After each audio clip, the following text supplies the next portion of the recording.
Okay, guys, making money with Gary. I'm back. Uh, I'm going to show you what I sold today. And if you like this video, please hit the subscribe button. And if you really like it, hit the like button too. All right. Thank you. And here we go. All right. I sold 4 books together to one person. But should I show you that first? Yes, I will. Okay. This one book here sold for $17 plus shipping.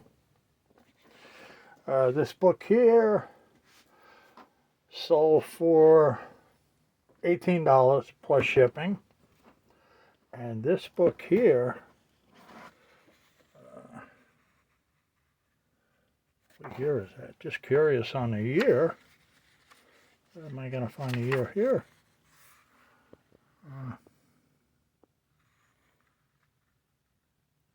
Okay, it's a 60s book, 62 it looks like. All right, that book there sold for $12. And the last book here sold for $10. So we have a total, if you add all in books up, 1, 2, 3, 4, $57, and an additional $18.70 to ship all of them together.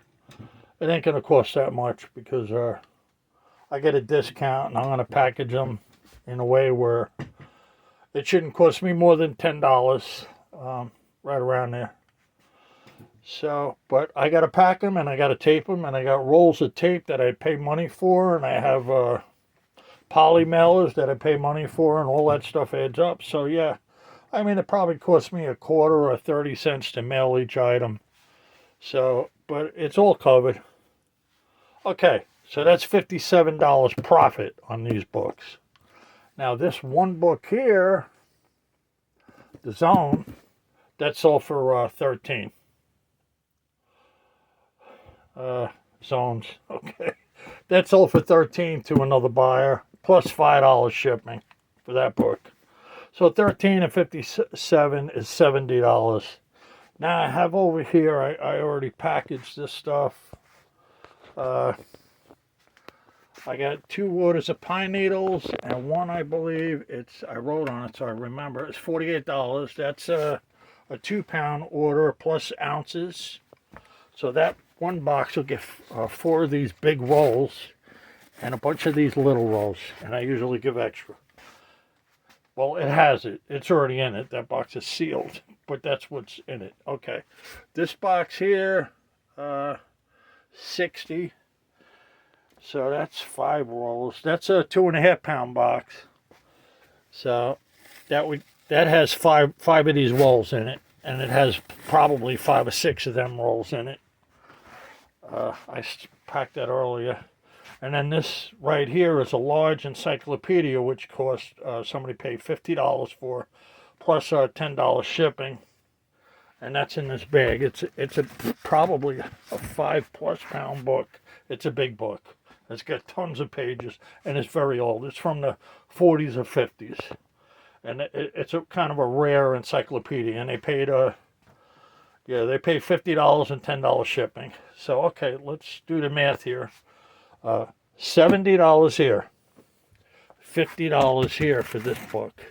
That's 120. And then all these pine needle boxes, which they only have like 2.5 pounds each, which is not really that heavy. They're is $108. So 108 and 120. Okay, $228. That was my profit today, $228. And I marked it all here so I would remember. And the total for everything was $58 shipping. $58 shipping, which it isn't going to cost me $58 shipping. I'm probably going to make about, from all the items, I'm going to make a little extra money on the shipping. Okay. So it's $228 profit today. Today was a slow day. Normally it's a lot busier. That's my pine needles that I keep in the house. Okay, now I'm going to show you some different stuff. I'm going to show you, I have 1,750, or now it's less. I got to start relisting. I have around 1,750 books listed up online, and they're between a couple sites, but the main site has this 1,700 plus, and the other sites only have like 10 books. Another one has 5 or something, and that's it. That's what makes it 1,750. So, all right, I'm going to show you the books that are in this room that are not listed, and that's brings the total in this room up to 2,500 books. Because I keep buying these books, and I keep buying them, and I don't always list them right away. And it's kind of like it goes like a conveyor belt. I sell books, and then I list books. I sell books, then I list books. So I have to have a backup of books that I can list when I sell. So I have a big backup. I have like close to 800 books. So all these books on the bottom here, all of them stacks, they're under this table. There's like 1, 2, 3, 4 stacks, probably 100 books. I'm guessing that's 100 books there. They're not listed. On top of this table, yes, on top of this table, side to side, there is like another 100 books that aren't listed. Now, these stacks here, I'm going to show you the stacks. I'm jumping around a lot. Okay, I'm going to show you the stack. That stack there by the closet, that's stack 1. The stack next to that stack, it would be considered stack 2. These stacks here, this is stack 3. It's 2 stacks. Stack 3 is 2. This one and this one. And this stack here is stack 4. And it goes down into a box. You can see that. And then all the rest of the books around that stack 4 are not listed. These are not listed on the floor. These are not listed. These are not listed. These books are not listed. These books here are not listed. These books here are not listed. And there's a couple big giant Bibles I have. Okay, so all them books are not listed. These stacks here in front of the shelving, they're not listed. There's books in that box and it goes all the way up. That's not listed. That stack there is not listed. That stack there is not listed. Now you come over here, I got some smaller stacks. They're not listed. They're not listed. They're not listed. All the stacks in front of the cases are not listed. Now we're coming back here. Back here, I have a bit stacks back here. Let me move this out of the way a little. And these stacks here are not listed. That stack there is not listed. None of that's listed. All this floor stuff is not listed. This big box of books is not listed. These books here are not listed. They're not listed. And these and this box are not listed. By the way, in this box, in the bottom of this box, I have like 5 big giant books from the 1800s. And I didn't get around to listing them yet. Okay. So that's my 800 books that are not listed. Now I'm going to show you, once again, this wall. This one wall right here. Forget the books in front of the stacks. The books on the shelf, on the cases. There's 4 cases there. Case 1, 2, 3, and 4. Well, don't go like that. It starts out at case 0, case 1, case 2, and case 3. That's how I listed them. And then each case has 5 shelves, and then they have books up on top of the shelves. And then over here is case 4. And that case 4 is loaded with books. And over here is case 6. And this case is like a double case. It might have 400 books. I mean, it's big. It's a very big case. And it's loaded. It is loaded with books. I mean, there's books behind the books. And there's books in front of the books. Okay.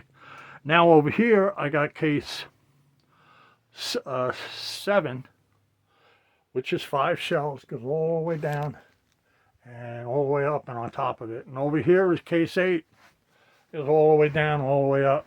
And then there's a stack next to case 8, and that is stack 5. And this stack 5, it's over 7 feet tall. But you know what's keeping it from falling down? You don't see this, so I'm going to show you. I have these screws here on the side of the case 8, and then I have one in the wall here so that it can't fall. And then I have another one up in the top of the case. And you see the books, they move a little, but they can't fall. And they start out in a box. And that's how my big high stacks are that are 6 feet tall or 7 feet tall. This stack, the same thing. It has a screw in the case, has a screw in the wall. So that stack ain't gonna move. It can't move. And the reason, sometimes I stack books like this. I mean, the old books are very tough books, and I can't stack them like that. Not very valuable books, I won't. And if a book has some pages that like got a little messed up, not a little, bent on the corners and stuff, I'll bend all the corners straight, and then I'll put the book in a stack, and it'll straighten the pages right out. And I mean, I don't have a lot of books like that. I only get a few like that, but I do get them. Okay, I'm going to show you something else. Here's my supply for mailing the pine needles. And these boxes here, the priority boxes, and the weight's like unlimited. I mean, up to 50 pounds or something. I could put 50 pounds in this box with no questions asked for a set amount of money. So that's why I use these boxes for my pine needle orders. Because my pine needle orders range from 3.5 pounds, 2 pounds, down to a pound, down to less. And the less of the ones, they go in the legal envelopes, and I just bend them around. And that's like a pound and less. And here's the big giant boxes. They're my 3.5 pound orders going in this big giant box. I'm running out of them, and they stopped making them. And I just ordered these legal envelopes right here. These boxes are loaded with legal envelopes.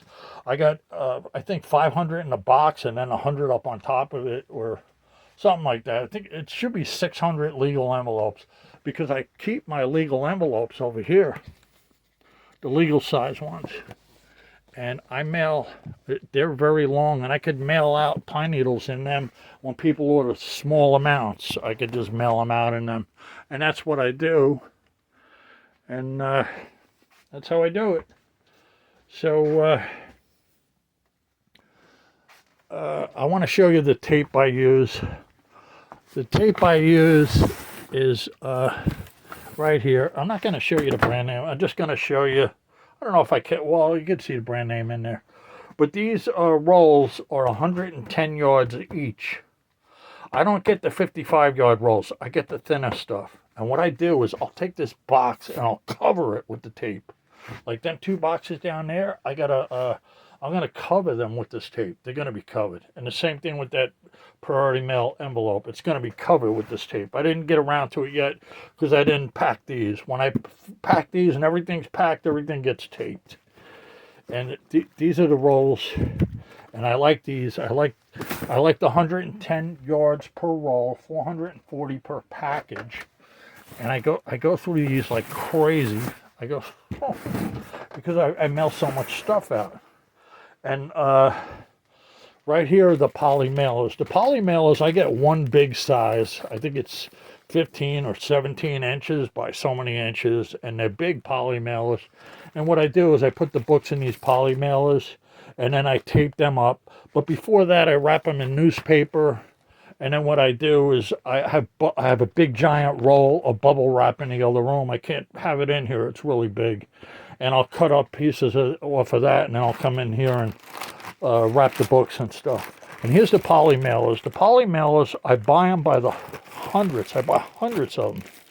And I think I bought 500 of them, and it cost me around $40. And I get this one set size, and I could put it on any book. I could shrink them down, and tape them up, cover them. And that's how I mail my books in the poly mailers.